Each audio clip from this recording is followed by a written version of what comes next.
Hi everyone. ஃபிஷ்ஷில் Manchurian செஞ்சு சாப்பிட்ருக்கீங்களா? அப்போ வாங்க எப்படி செய்கிறதுன்னு பார்க்கலாம். இந்த மாதிரி ரெசிபிக்கெலாம் கொஞ்சம் பெரிய சைஸ் மீனாக எடுத்துக்கோங்க. நான் வஞ்சரம் மீன் எடுத்திருக்கேன்.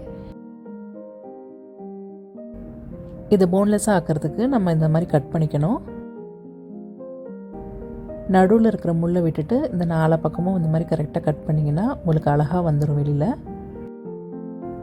இதே மாதிரி இருக்கிற எல்லா பீஸையும் நம்ம ரெடி பண்ணி வச்சுப்போம். மீனை இந்த மாதிரி போன்லெஸ்ஸாக கட் பண்ணிக்கிட்டோன்னா நம்மளுக்கு மஞ்சூரியன் சாப்பிடும்போது முள் இல்லாமல் இருக்கும்.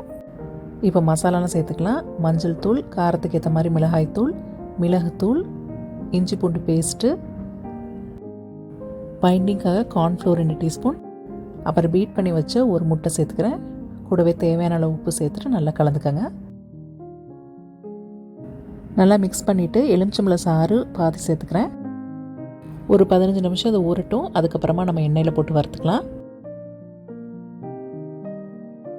2 பக்கமும் நல்லா முறுமுறுன்னு வர வரைக்கும் வறுத்துக்கோங்க.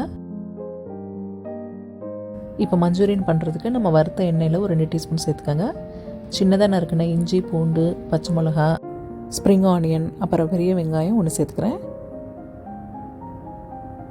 இதை மிக்ஸ் பண்ணிவிட்டு நம்ம கேப்சிகம் 1 சேர்த்துக்கிறேன்.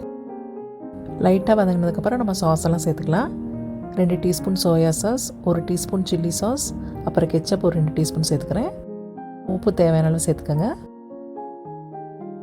மிக்ஸ் பண்ணிவிட்டு பைண்டிங்காக ஒரு கப்பில் கார்ன்ஃப்ளோர் 2 டீஸ்பூன் சேர்த்துட்டு கொஞ்சமாக தண்ணி சேர்த்து மிக்ஸ் பண்ணிக்கோங்க. இதை இப்போ இந்த மஞ்சூரியன் இதில் சேர்த்துக்கலாம். இப்படி சேர்க்குறனால நம்மளுக்கு மஞ்சூரியன் நல்லா கெட்டியாக வரும். இப்போ நம்ம ஃப்ரை பண்ண ஃபிஷ்ஷை சேர்த்துட்டு ஃபிஷ்ஷில் எல்லா பக்கமும் சாஸ் படுற மாதிரி நல்லா மிக்ஸ் பண்ணிக்கோங்க. கடைசியாக ஸ்ப்ரிங் ஆனியன் சேர்த்து ஆஃப் பண்ணிடுங்க. எப்பொழுதுமே சிக்கன் மஞ்சூரியன் தான் செஞ்சு சாப்பிட்ருப்போம். இந்த ஃபிஷ் மஞ்சூரியன் வித்தியாசமாக இருக்கும். ஃப்ரெண்ட்ஸ், நீங்களும் இதை கண்டிப்பாக செஞ்சு பார்த்துட்டு சொல்லுங்கள். சமைச்சா சத்துங்க.